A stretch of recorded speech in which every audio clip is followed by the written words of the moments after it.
नमस्कार, यो समाचारमा स्वागत छ। म मेनुका श्रेष्ठ।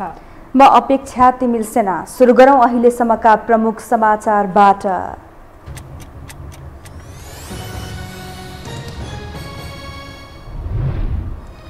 सर्वोच्चमा विरोध गर्न पुगेका बारका पदाधिकारी र प्रहरीबीच झडप, 6 जना घाइते। भोलि प्रधान न्यायाधीश जबरालाई सर्वोच्च प्रवेशमा रोक लगाउने तयारी। 10 बुँदे सहमति आधारभूत रूपमा कार्यान्वयन भइसकेको एमाले महासचिवको भनाई। शीर्ष नेताहरूद्वारा महाधिवेशन स्थलको अवलोकन, तयारी पूरा भएको जिम्मेवारहरूको दावी।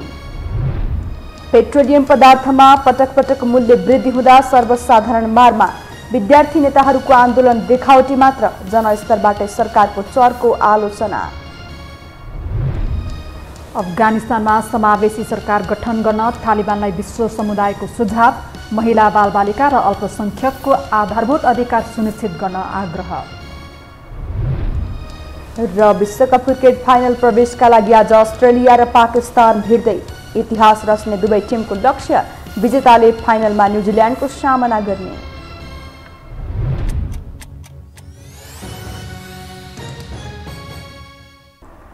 अब समाचार विस्तारमा। प्रधान न्यायाधीश चोलेन्द्र शमशेर जबराले सबै खालका इजलास तोक्न थालेपछि नेपाल बार एसोसिएसनले आन्दोलनलाई थप सशक्त बनाएको छ।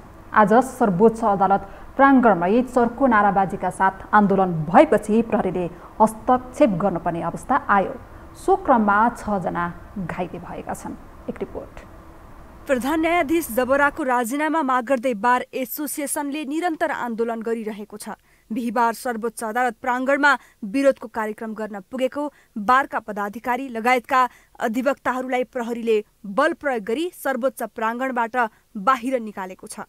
माइक राखेर कार्यक्रम गर्न खोज्दा प्रहरीले माइक हटाई अधिवक्ताहरूलाई सर्वोच्च अदालतको प्राङ्गण बाहिर निकालेको हो। नेपाल बार एसोसिएसनका अध्यक्ष चण्डेश्वर श्रेष्ठले प्रधान न्यायाधीश विरुद्धको आन्दोलनमा बार मात्रै लागेर नपुग्ने भन्दै आम नागरिकहरू राजीनामा माग्दै सडकमा आउनुपर्ने बताए। उनले न्यायपालिकाको सुधारमा बाधक बन्नेहरूको राजीनामा पछि पनि सम्पत्ति विवरण सार्वजनिक गर्ने र जफत गराउन लाग्ने बताए।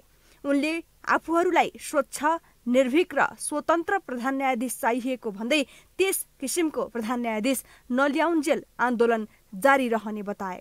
यो हाम्रो शान्तिपूर्ण कार्यक्रम हो। हामी आफ्नो सर्वोच्च अदालतको प्राङ्गणमा हामीलाई जुन सीमा दिएको छ त्यो सीमाभित्र सीमित रहेर हामीले शान्तिपूर्ण कार्यक्रम गरेका थियौँ। माइक राखेर कार्यक्रम गर्न खोज्दाखेरि उसले कहाँ मान्छे ल्याएर कार्यक्रम गर्न हुने, अनि हामी कानुन व्यवसायले बारले आफ्नै प्राङ्गणभित्र कार्यक्रम गर्दाखेरि रोक्न आउने, पुलिस लगाउने। नेपाल बार एसोसिएसनले शुक्रबार प्रधान न्यायाधीशलाई सर्वोच्च अदालत प्रवेशमा रोक लगाउने भएको छ। अध्यक्ष श्रेष्ठले बिहान 10 बजे प्रधान न्यायाधीशलाई सर्वोच्च अदालत प्रवेशमा रोक लगाउनका लागि सर्वोच्च गेटमा उपस्थित हुन कानुन व्यवसायीहरूलाई आग्रह गरे। उनले न्यायाधीशहरूलाई बेन्च बहिष्कार गर्न तथा प्रधान न्यायाधीशले तोकेको इजलासमा नबसेर आन्दोलनमा सघाउन पनि आग्रह गरे। विरोध कार्यक्रममा वरिष्ठ अधिवक्ता कृष्ण प्रसाद भण्डारीले प्रधान न्यायाधीश जबरा प्रजातन्त्रलाई समाप्त पार्ने षड्यन्त्रमा लागेको बताए। उनले प्रधान न्यायाधीश देशद्रोही गिरोहको मान्छे भएको आरोप लगाउँदै त्यस्तो प्रधान न्यायाधीश स्वीकार नहुने बताए। सिटिङ गर्ने प्रधान न्यायाधीश हेर्नु फसारी प्रधान न्यायाधीश त्यहाँदेखि हामीलाई चाहिने। हामीले स्वर्ग बनाएका थियौँ, आज ध्वज पारे। मैले एउटा भन्न चाहन्छु, एउटा गिरो प्रजातन्त्रलाई गणतन्त्रलाई सुहा पार्ने यो खड्गको रूपमा आज अगाडि बढ्नुभएको छ र हेरा राखे। त्यसैले आज चाहिँ के छु कि धेरै कुरा बोल्न चाहन्न, यो चाहिँ गिरोहमा छन्। सर्वोच्चमा भएको विरोध प्रदर्शनमा प्रहरीले हस्तक्षेप गर्दा केही समय झडप भएको थियो। झडपमा 6 जना घाइते भएका छन्। कानुन व्यवसायीहरूले शुक्रबार सर्वोच्च अदालतका सम्पूर्ण इजलासमा बहस पैरवी नगर्ने घोषणा गरेका छन्। अदालतमा भएको धरनाका क्रममा प्रहरीले बल प्रयोग गरेको विरोधमा नेपाल बार एसोसिएसनले यस्तो घोषणा गरेको हो। नेपाली कांग्रेसको 14औं महाधिवेशन मुखमै रहेका बेला सभापतिमा पुनः सुरक्षित रहने गरी प्रधानमन्त्री शेरबहादुर देउवाले उच्च स्तरीय राजनीतिक समन्वय समिति बनाएका छन्, जसको संयोजक छन् कांग्रेसकै वरिष्ठ नेता रामचन्द्र पौडेल। तर समितिलाई लिएर कांग्रेसभित्र नै असन्तुष्टि देखिएको छ। एक रिपोर्ट।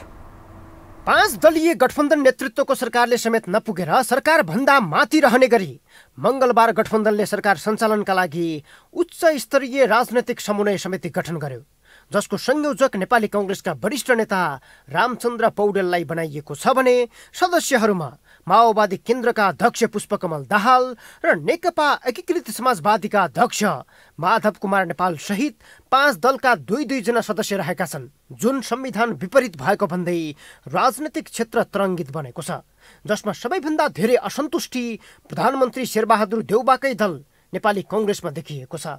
आवश्यकता नभइकन किन उहाँहरूले चाहिँ बनाउनु भयो? अब त्यो त के छ भन्दा बनाउने सरकारमा रहेका अब दलका नेताहरूलाई अरू नेताहरूलाई सोध्नुपर्छ जस्तो लाग्छ। र मलाई चाहिँ के लाग्छ भन्दाखेरि अब सरकारले पो काम गर्ने हो।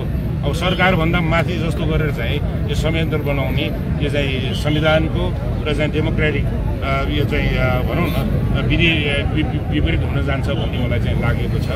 माओवादी केन्द्रका अध्यक्ष दाहालको चाहना बमोजिम सरकारका काममाथि प्रत्यक्ष हस्तक्षेप गर्ने गरी समन्वय समिति बनाएपछि कांग्रेसका नेताहरूले चिन्ता जनाएका छन्।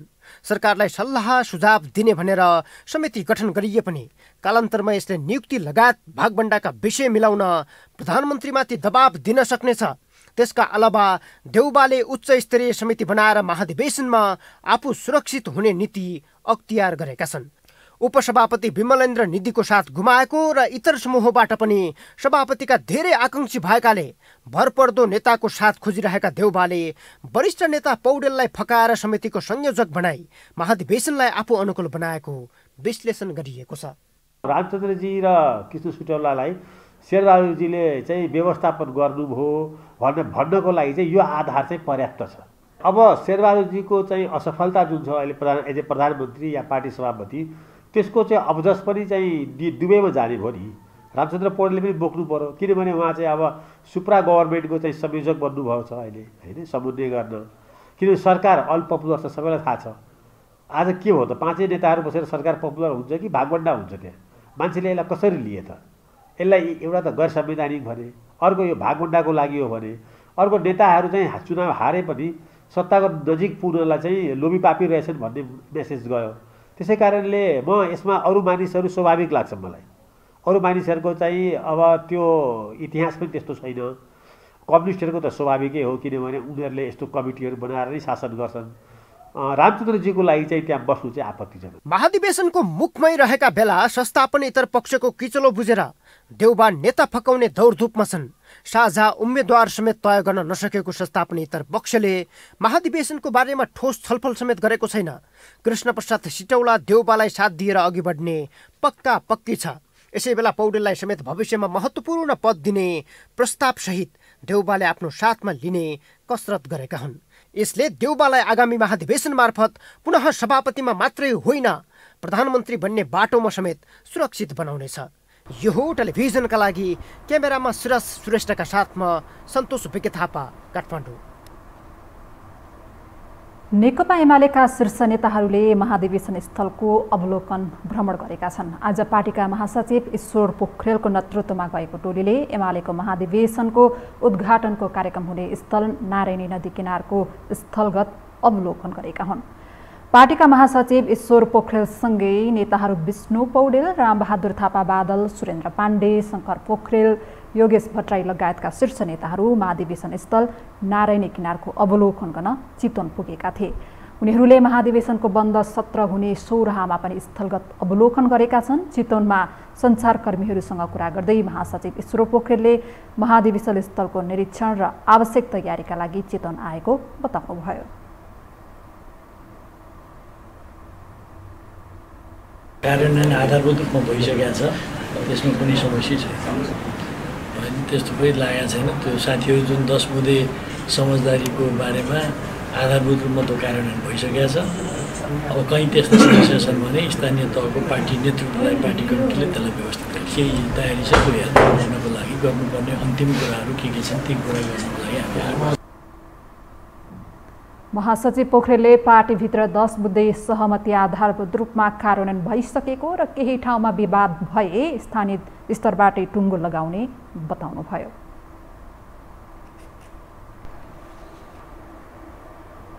अब बाँकी समाचार। मङ्सिर दोस्रो साता राष्ट्रिय महाधिवेशनको मिति तय गरेको नेकपा एमाले घनीभूत रूपले तयारी गरिरहेको छ। यसअघि विधान महाधिवेशन र ओडा तथा पालिका अधिवेशन सम्पन्न गरेको एमाले अधिकांश सर्वसम्मतिबाट नेतृत्व चयन गरेको छ। तर सर्वसम्मतिको नेतृत्व चयन लोकतान्त्रिक अभ्यासबाट भन्दा पनि पार्टीभित्रको अधिनायकवादी शैली मार्फत गरिएको भन्दै आलोचना भएको छ। एक रिपोर्ट। पार्टीभित्रको अब्बल विरोधी समूह विभाजनपछि चोइटिएर गएसँगै नेकपा एमालेका अध्यक्ष केपी शर्मा ओली आगामी महाधिवेशनमा निर्विकल्प छन्। केही बचेकुचेका असन्तुष्टहरूलाई समेत दबाएर ओली पुनः सर्वसम्मतिबाट अध्यक्ष बन्ने लाइनमा छन्। उस्तै गरी नेतृत्व चयन कार्तिक 6 मा भएको वडा र 9 मा भएको पालिका अधिवेशनमा समेत देखिएको छ। अधिवेशन सम्पन्न भएका अधिकांश जिल्लामा अध्यक्ष ओली समूहले अधिनायकवादी शैलीमा असन्तुष्टलाई पाखा लगाएर सर्वसम्मतिबाटै नेतृत्व चयन गर्न सफल भएको छ, जसलाई लोकतान्त्रिक पार्टीको अलोकतान्त्रिक अभ्यासका रूपमा चित्रण गरिएको छ। तर पनि एमाले तल्लो तहदेखि केन्द्रसम्मै सर्वसम्मति मार्फत नै नेतृत्व चयनमा अघि बढेको छ। लोकतान्त्रिक अभ्यास भनेको सर्वसम्मति पनि हो। सर्वसम्मति हुन सकेन हैन, अब उम्मेदवार चाहिँ कुनै पदमा एकभन्दा बढी भयो भने इलेक्सन हो। त्यसको निम्ति 100वटा भोटिङ मेसिन बुक भइसकेका छ र सबै रेडी तयार छ। चुनाव भयो भने त्यो चुनाव किन भएको, किन उम्मेदवार बनेको भन्दा हामी भन्दैनौँ। त्यसले गर्दाखेरि चाहिँ लोकतन्त्रको अभ्यास भनेको सर्वसम्मति हुँदाखेरि चाहिँ लोकतन्त्र होइन भन्ने कुरो होइन। अध्यक्ष ओलीले केन्द्रबाटै सर्वसम्मतिको व्हिप चलाएपछि तल्लो तह पनि चुनावभन्दा सहमतिमै नेतृत्व चयन गर्न बाध्य बनेको हो, जसले नीति र नेतृत्व चयन गर्न महत्त्वपूर्ण मानिएको महाधिवेशनमा अधिनायकवाद र गुट हाबी हुने विश्लेषकहरू बताउँछन्। विरोधीहरूलाई ठेगान लगाउँदै अघि बढेका ओलीको प्रेसर यति परेको छ कि 10 बुँदे सहमति कार्यान्वयनलाई आधार मानेर एमालेमै रोकिएका नेताहरू पनि अब ओलीको विकल्प देख्न छोडेका छन्। यसले आगामी महाधिवेशनमा समेत ओली विरुद्ध उठ्ने साहस कसैले गर्ने देखिँदैन। बरु अध्यक्षमा ओली निर्विकल्प र पदाधिकारीको छनौट समेत ओलीकै आशीर्वादमा हुने लगभग निश्चित भनेपछि लोकतान्त्रिक अभ्यास र प्रतिस्पर्धाबाट एमाले पछि हटेको विश्लेषण गरिएको छ। सबैजना सहमति भएर चाहिँ गरेर जाने हो भनेदेखि त त्यो सकारात्मकै होला। तर त्यसको अर्को नकारात्मक पाटो के हुन्छ भने यसले चाहिँ पार्टीभित्र तानाशाहीकरण, अधिनायकवादलाई जन्म दिन्छ। नेतृत्व अधिनायकवादी श्रृङ्खलातिर जान्न सक्छ यसले, यो अभ्यासले। अब नेतृत्व अधिनायकवादी अभ्यासतिर लाग्ने हो, मेरो विकल्प छैन भनेर सोच्नतिर थाल्यो भनेर भन्दाखेरि त्यहाँ चाहिँ अधिनायकवादको जन्म भयो भनेदेखि पार्टीभित्रको आन्तरिक प्रजातन्त्र भनेर जुन भन्छौँ, कम्युनिस्ट पार्टीभित्रको चाहिँ त्यसलाई चाहिँ आन्तरिक जनवाद भन्छ, त्यो हराउँछ। त्यो हरायो भनेदेखि पार्टीको जीवन हराउँछ। प्रतिनिधि छनौटकै तहदेखि ओलीलाई टक्कर दिन नसक्ने स्थिति निर्माण गरिएको छ। यसले महाधिवेशन मार्फत निर्वाचित हुनुपर्ने 15 पदाधिकारी, 45 स्थायी कमिटी सदस्य र 225 केन्द्रीय कमिटी सदस्यमा समेत ओलीकै ठाडो आदेशमा पद बाँडिने निश्चित छ।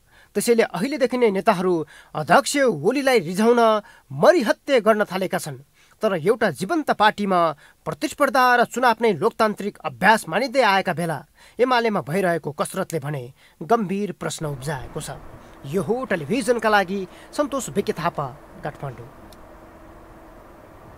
नवनियुक्त 3 प्रदेश प्रमुखले आज पद तथा गोपनीयताको शपथ लिएका छन्। राष्ट्रपति भवन शीतल निवासमा आयोजित विशेष समारोहमा राष्ट्रपति विद्यादेवी भण्डारीबाट प्रदेश 1 का नवनियुक्त प्रदेश प्रमुख परशुराम खापुङ, कर्णाली प्रदेशका प्रदेश प्रमुख तिलक परियार र सुदूरपश्चिम प्रदेशका प्रदेश प्रमुख देवराज जोशीले पद तथा गोपनीयताको शपथ लिएका हुन्। सरकारको सिफारिसमा गत मङ्गलबार राष्ट्रपति भण्डारीले प्रदेश प्रमुखमा नियुक्त गर्नुभएको थियो। शपथ समारोहमा उपराष्ट्रपति नन्दबहादुर पुन, प्रधानमन्त्री शेरबहादुर देउबा र प्रधान न्यायाधीश चोलेन्द्र शमशेर जबरा लगायतको उपस्थिति थियो। संस्कृति, पर्यटन तथा नागरिक उड्डयन मन्त्री प्रेम बहादुर आलेले भगवान शिवले बास गरेका 4 धामलाई समेटेर शिव सर्किट कनेक्सनको रूपमा विकास गर्नुपर्ने बताउनु भएको छ। आज काठमाडौँमा पशुपतिनाथ काशी विश्वनाथ अमृत महोत्सव मोटरसाइकल र्यालीको उद्घाटन गर्दै मन्त्री आलेले भगवान शिवले बास गरेका 4 धामहरू पशुपतिनाथ, काशी विश्वनाथ, केदारनाथ र बद्रीनाथलाई शिव सर्किट कनेक्सनको रूपमा विकास गर्नुपर्ने बताउनु भएको हो। भगवान शिवले बास गरेको 4वटा धामहरू पशुपतिनाथ, काशी विश्वनाथ, केदारनाथ र बद्रीनाथलाई शिव सर्किट कनेक्सनको रूपमा विकास गरी संसारभरिका अरबौं हिन्दू धर्मावलम्बीहरूलाई चारै धामको दर्शन गर्ने अवसर सिर्जना गरौँ। यो सर्किटको कन्सेप्टले यी शिवालयहरूप्रति अझै धार्मिक आस्थाको गरिमा बढेर जानेछ। त्यसैगरी कार्यक्रममा बोल्दै नेपालका लागि भारतीय राजदूत विनय मोहन क्वात्राले नेपालको पशुपतिनाथ मन्दिर र भारतको काशी विश्वनाथ मन्दिर दुई देशको सभ्यताको प्रमुख चिन्ह भएको बताउनुभयो। आपकी यात्रा एक पावन भूमि से दूसरी पावन भूमि की तरफ है, पशुपतिनाथ से काशी विश्वनाथ तक। ये दोनों स्थान अपने आप में तो केवल एक प्रकार से देखा जाए तो नाम है, लेकिन अगर एक प्रकार से देखा जाए तो हमारी दोनों देशों की सभ्यताओं का एक प्रमुख चिन्ह है। शुक्रबार नै दर्जनौं युवाहरूले पशुपतिनाथ काशी विश्वनाथ अमृत महोत्सव मोटरसाइकल र्याली काठमाडौँको पशुपतिनाथबाट प्रारम्भ गरेका छन्। हामीसँग समाचार बाँकी नै छन्, अहिलेलाई विश्राम।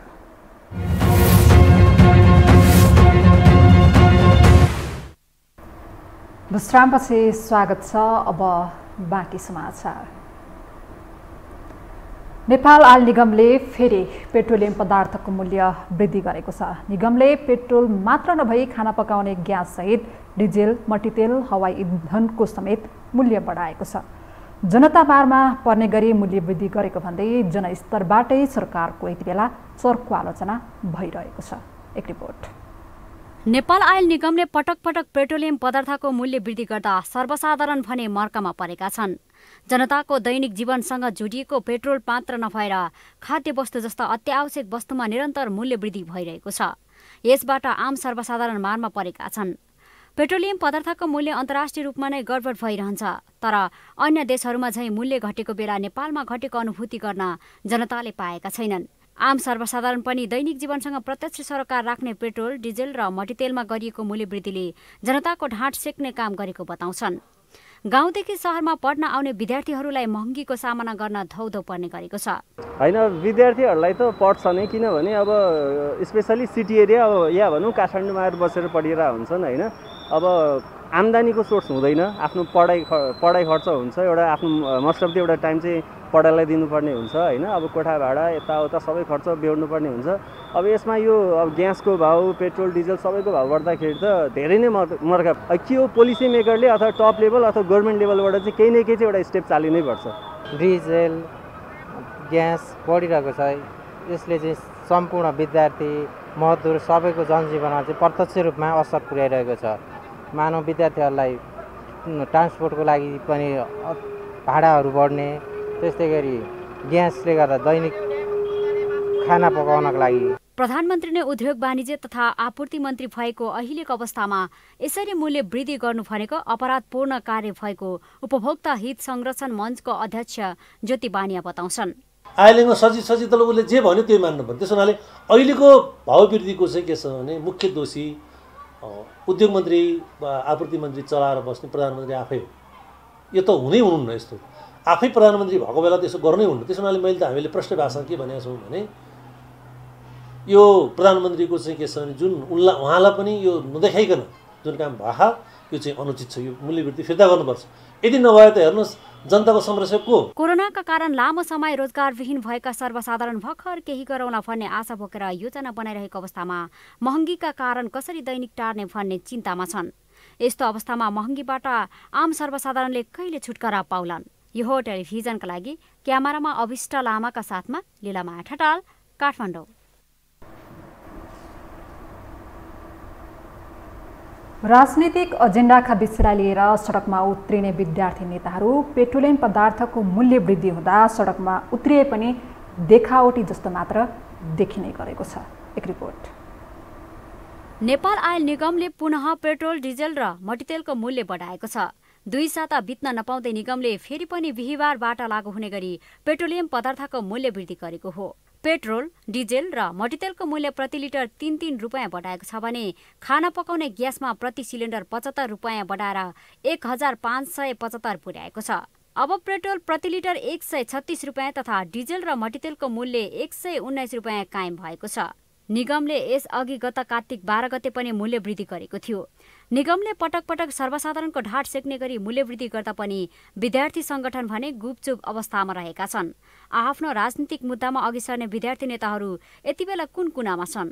यस्तो बेला पनि विद्यार्थी नेताहरूको आवाज किन ननिस्किएको होला? फेरि सडकमा गएर रेलिङ फाल्ने, टायर बाल्ने यस्तो अवस्थाको आन्दोलन गर्न नपरोस्। हामीले यो हाम्रो चाहना छ। हामीले पिसफुल मुभमेन्ट गरिरहेका छौँ। पिसफुल मुभमेन्ट गरिरहँदा त्यसको सुनवाई भएन भने हामी फोर्सफुल मुभमेन्ट पनि गर्न बाध्य हुनेछौँ। तर अहिलेलाई हामीले चेतावनी दिएका छौँ। बढेको मूल्य जुन अहिले मूल्य वृद्धि भएको छ त्यो मूल्य यथाशीघ्र घटाउनुपर्छ। यो बढेको मूल्य कायम भइरहेर बजार चाहिँ मूल्य आकाशनी अवस्था सृजना हुने को अवस्थालाई हामी टुलु हेरेर बस्न सक्दैनौँ। यो अविलम्ब बढेको मूल्य फिर्ता लिनुपर्छ। म यो सरकारलाई चेतावनी दिन चाहन्छु। पेट्रोलियम पदार्थको मूल्य वृद्धिले उपभोक्तामा चरम मारमा परेको प्रति विद्यार्थी नेताहरू यसो भन्छन्। नेपाली राजनीतिमा क्रियाशील सबै विद्यार्थी संगठनहरूले त्यसको विरुद्धमा बोलेको छ र विभिन्न ढङ्गले धारणाहरू सार्वजनिक भइ नै राखेका छन्। तर त्यो कुराको सुनवाई चाहिँ भएन र फेरि पनि हिजो मात्रै ग्यासमा झन्डै एकैपटक 75 रुपियाँसम्मको वृद्धि भएको छ र त्यो सँगसँगै अरू इन्धनको मूल्य चाहिँ एकदम चर्को मूल्य वृद्धि भएर हिजो मात्रै नयाँ त्यो चाहिँ सार्वजनिक भएको छ। त्यसो भएर यसका विरुद्धमा र भोलि आयल निगम घेराउ गर्ने र त्योसँगै खाली सिलिन्डरहरू प्रदर्शन लगायतका रचनात्मक आन्दोलनका कार्यक्रमहरू रचनात्मक र दबावमूलक मूलतः यो मूल्य वृद्धि फिर्ता गर्नका लागि हामीले आन्दोलनका कार्यक्रमहरू अहिले नै घोषणा गर्दैछौँ। त्यसो भएर हामी चुप बसेको होइन। यता विश्लेषक भने यस्तो मूल्य वृद्धि हुँदा पनि विद्यार्थीहरूले कुनै चासो नदेखाएको बताउँछन्। उनीहरू विद्यार्थीको हक हितको लागि होइन पैसा उठाउनका लागि मात्र अघि सर्ने बताउँछन्। पार्टीहरूको लिडरसिप पार्टीको लिडरसिपहरू पार्टी माओवादीका लिडरसिपहरू जो सत्तामा छन् प्रतिपक्षमा उनीहरूले चाहिँ अब भ्रष्टाचारमा डुबे। आफूले मात्रै खाएन भएन आफ्ना कार्यकर्तालाई सिकाउनु पर्यो। विद्यार्थी पनि सिके त्यहाँबाट चाहिँ हेर्नुहोस् विद्यार्थीलाई चाहियो पैसा। अब हुँदाहुँदै लिडरसिपले एक ढङ्गले भन्छ। अहिले लिडरसिपले चुक्क केही भन्यो भनेदेखि त्यो बोल्न सक्दैन। अनि पेट्रोलियम पदार्थको भाउ बढ्यो यो त कहाँ बढ्यो? त्यो कहाँ त्यो कमिसन कहाँ छ? कुन ठाउँमा पसिया छ? पेट्रोलियम पदार्थ किन अहिलेसम्म नेपाल आयल निगमको काम कारबाहीमाथि छानबिन हुन सक्दैन? त्यो छानबिन गर्न त विद्यार्थीले दबाब पो दिनुपर्थ्यो। विद्यार्थीको हक हितका लागि बनेका विद्यार्थी संगठन र तिनको नेताको व्यवहार पनि बुझिन सक्नु छ। विभिन्न राजनीतिक माग लिएर सडक नै कब्जा गर्ने उनीहरू पेट्रोल डिजेल र मट्टीतेलको मूल्य वृद्धिप्रति अहिले विरोध गर्नु उपयुक्त देखेका छैनन्। दलहरूको झोला बोकेर राजनीतिक दुनो सोझ्याउनमा मात्र विद्यार्थी नेताहरू केन्द्रित हुनु विद्यार्थी आन्दोलनकै दुःखद पक्ष हो। यो हो टेलिभिजनका लागि क्यामेरामा अविष्ट लामाका साथमा लीलामाया ठटाल, काठमाडौँ। अब बाँकी समाचार। मेरो गणना मेरो सहभागिता मूल नाराका साथ आजदेखि 12औं राष्ट्रिय जनगणना सुरु भएको छ। बिहान 9:30 बजे राष्ट्रपति विद्यादेवी भण्डारीको विवरण सङ्कलन गरी जनगणनाको शुभारम्भ गरिएको छ। संहितापछिको पहिलो जनगणना मङ्सिर 9 गतेसम्म हुने केन्द्रीय तथ्याङ्क विभागले जनाएको छ। गणनाका लागि विभागले 40,000 गणक खटाएको छ। नागरिकलाई 80 प्रश्न सोधिनेछ। जनगणनामा 4 अर्ब खर्च हुने अनुमान गरिएको छ। अनिवार्य रूपमा जनगणनामा सहभागी हुन विभागले अपिल गरेको छ। नेपालमा पछिल्लो 24 घण्टामा थप 317 जनामा कोरोना संक्रमण पुष्टि भएको छ। स्वास्थ्य तथा जनसङ्ख्या मन्त्रालयका अनुसार देशभरका विभिन्न प्रयोगशालामा गरिएको 9,609 जनाको PCR परीक्षणमा 301 र 3,044 जनाको एन्टिजेन विधिबाट गरिएको परीक्षणमा 16 जनामा कोरोना पुष्टि भएको छ। त्यस्तै थप 6 जना संक्रमितको मृत्यु भएको छ भने 279 जना संक्रमण मुक्त भएका छन्। अब पालो अर्थ समाचारको।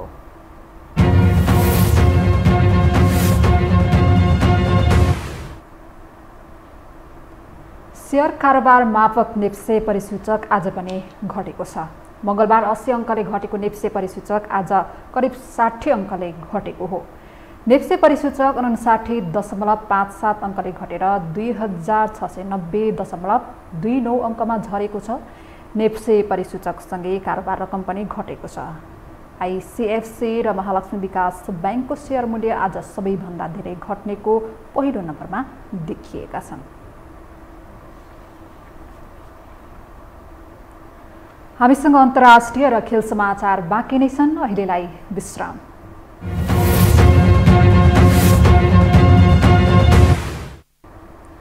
विश्रामपछि स्वागत छ। अब अन्तर्राष्ट्रिय समाचार।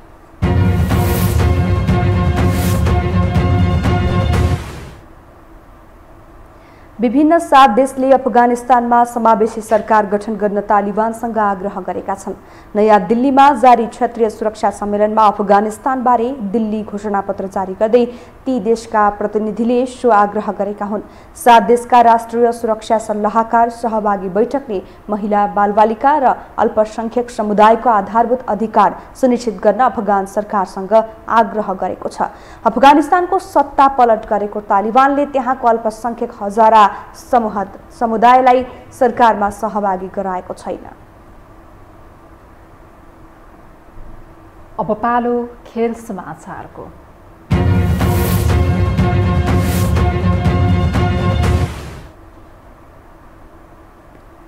उन्नाइसौँ एसियन गेम्स अर्को वर्ष चीनको हान्जाऊमा आयोजना हुँदैछ। सहभागिता जनाउने देशले एसियन गेम्सका लागि तयारी गरिरहेका छन्, तर नेपालमा भने तयारीको कुनै सूचना छैन। एक रिपोर्ट। 19औं एसियन गेम्समा सहभागिता जनाउने देशले यति बेला धमाधम तयारी थालिसकेका छन्, तर नेपालमा भने अभ्यास थालनीको वातावरण मिलाइदिन भन्दै दबाब दिनुपर्ने बाध्यता छ। एसियन गेम्समा कसरी आफूलाई बलियो बनाउने भन्नेमा खेल पदाधिकारीलाई कुनै चासो भएको देखिँदैन। त्यसैले विभिन्न सङ्घ संस्थाले नवनियुक्त खेल मन्त्रीलाई दबाब दिएका छन्। दबाब कार्यक्रममा विभिन्न सङ्घका पदाधिकारी, ओलम्पिक कमिटिका पदाधिकारी पनि सहभागी थिए। सहभागीहरूले नजिकै गरेको एसियन गेम्सका लागि तयारी गर्ने वातावरण मिलाउन आग्रह गरे। जुन प्रकारले हाम्रो खेलाडीहरूको स्ट्यान्डर्ड घट्दै गएर 50% चाहिँ स्ट्यान्डर्ड चाहिँ पहिलाको भन्दा 7 गेमको भन्दा घट्दै गएको छ। त्यही भएर हामीले सबैले डबल मिहिनेत गर्नुपर्ने छ। यो कुरा चाहिँ सबैले सम्झनु पर्ने छ, सङ्घले पनि सम्झनु पर्ने छ, परिषदले, ओलम्पिक कमिटीले, मन्त्रालयले डबल ट्रेनिङ गर्नुपर्ने छ, डबल मिहिनेत गर्नुपर्ने छ, अनि मात्रै हामीले मेडल ल्याउँछौँ। त्यसो त कोरोना महामारीले थलिएको मध्येको खेलकुद क्षेत्र अझै स्वाभाविक तरिकाले अगाडि बढ्न सकेको छैन, जसले गर्दा तय भएका विभिन्न खेल तालिका पनि प्रभावित भएका थिए। विश्व महाकुम्भ मेला ओलम्पिकलाई पनि कोरोनाले प्रभावित गर्यो र 1 वर्ष धकेलिन पुगेको थियो। तयारी गरिरहेका खेलाडी पनि अन्योलमा परेका थिए। अब नजिकै गरेको क्यालेन्डरमा एसियन गेम्स रहेको छ। हान्जाऊमा हुने उक्त खेलका लागि अन्य देशका खेलाडीले तयारी थालिसकेका छन्। कोरोनाका कारण नेपाली खेलाडीको स्तर खस्किएको भन्दै अझ कडा मेहनत गर्नुपर्ने अवस्था छ। यता खेलकुद मन्त्री भने 8-10 महिनाको समय तयारीका लागि पर्याप्त नहुने दाबी गर्छन्। हामीले तत्कालैदेखि तयारी गर्ने बेला लाग्ने हाम्रो खर्च, हाम्रा खेलाडीहरू, हाम्रो अफिसियल टिम सबै हामीले के गर्नुपर्ने हुन्छ त्यसको आधारभूत इस्टिमेट तपाईहरुले गरेर अगाडि बढ्न पनि र तयारीतिर तत्कालै प्रवेश गर्न पनि म साथीहरूलाई विशेष आग्रह गर्न चाहन्छु। नेपाली खेलाडीले अभ्यास गर्ने उचित वातावरण पाएको खण्डमा राम्रो नतिजा ल्याउनेमा आशावादी रहन सकिन्छ, तर अभ्यासको तयारीमा नजुट्दा भने यस्ता खालका प्रतियोगितामा सहभागिता मात्रै सीमित होला भन्न सकिन्न। यदि हामीले उचित वातावरण दिन सक्यौं र उहाँहरूको भविष्यलाई हामीले सुनिश्चित गर्न सक्यौं भने हाम्रा विकसित देशका खेलाडी भन्दा हाम्रा खेलाडीहरू कम छैन भन्ने कुरा त्यो चाहिँ नि हामी भन्न सक्छौं। हाम्रो त्यो एउटा ऊर्जा, त्यो खालको एउटा चाहिँ नि पोटेन्शियलिटी हाम्रो खेलाडीहरुमा छ। एसियन गेम्सका लागि अन्य देशले सहभागी हुन अभ्यास थाल्दा नेपालमा भने सहभागिताको औचित्यमा बल्ल छलफल हुँदैछ। गतिशील हुनुपर्ने खेलकुद क्षेत्र खेलको मर्म अनुसार अगाडि बढ्न नसक्दा नतिजा भगवान भरोसामा मात्र सीमित हुने गरेको छ। पदक आशा गरिए अनुसार लगानीका लागि पनि जिम्मेवार निकायले समयमै ध्यान दिनुपर्ने हुन्छ। आइसिसी टी20 विश्वकप क्रिकेटको दोस्रो सेमिफाइनलमा आज पाकिस्तान र अस्ट्रेलिया बीच प्रतिस्पर्धा हुँदैछ। युएको आबुधाबीमा हुने खेल अब केही बेरमा सुरु हुँदैछ। विश्वकपमा उत्कृष्ट फर्ममा रहेको पाकिस्तानले फाइनल पुग्न अस्ट्रेलियामाथि बलियो चुनौती पेश गर्ने अपेक्षा गरिएको छ। बाबर आजम नेतृत्वको पाकिस्तान जारी विश्वकपमा एकमात्र अपराजित टिम हो। पाकिस्तानले सेमिफाइनलसम्मको यात्रा तय गर्न हार बिहोर्नु परेको छैन। आरोन फेन्स नेतृत्वको अस्ट्रेलिया समेत पछिल्लो समय लयमा देखिएको छ। विजेता टिमले उपाधिका लागि न्युजिल्यान्डसँग प्रतिस्पर्धा गर्नेछ। गैराती इङ्ल्यान्डलाई 5 विकेटले हराउँदै न्युजिल्यान्ड फाइनल पुग्ने पहिलो टिम बनेको थियो। अब मौसम सम्बन्धी जानकारी।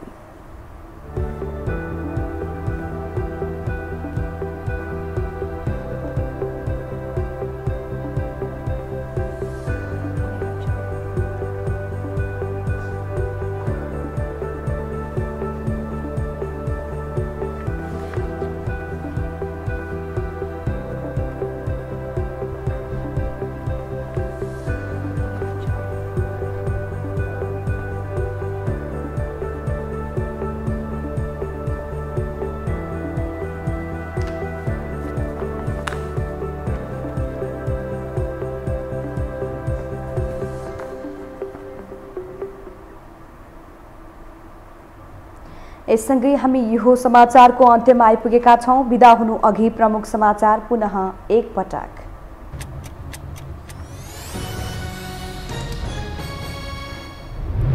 सर्वोच्चमा विरोध गर्न पुगेका बारका पदाधिकारी र प्रहरीबीच झडप, 6 जना घाइते। भोलि प्रधान न्यायाधीश जबरालाई सर्वोच्च प्रवेशमा रोक लगाउने तयारी।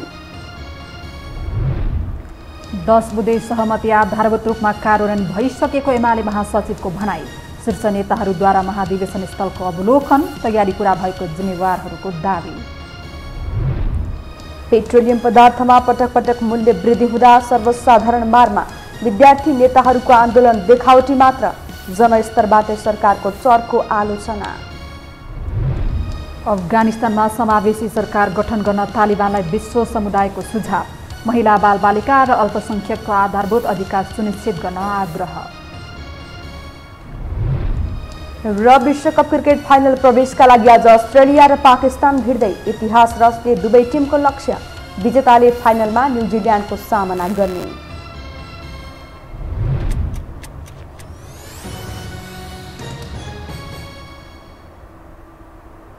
अवस्था यो समाचार सकियो। समाचार बुलेटिनका साथै यो टेलिभिजनका सम्पूर्ण कार्यक्रम यो टेलिभिजन.com, यो खबर.com, युट्युब र फेसबुकमा पनि पढ्न र हेर्न सक्नुहुनेछ। मोबाइलमा यो टिभी एप डाउनलोड गरी हामीलाई प्रत्यक्ष हेर्न सक्नुहुनेछ। तथ्यसहितको निष्पक्ष समाचार तथा मनोरञ्जनका लागि हेर्दै रहनुहोला यो टेलिभिजन। नमस्कार।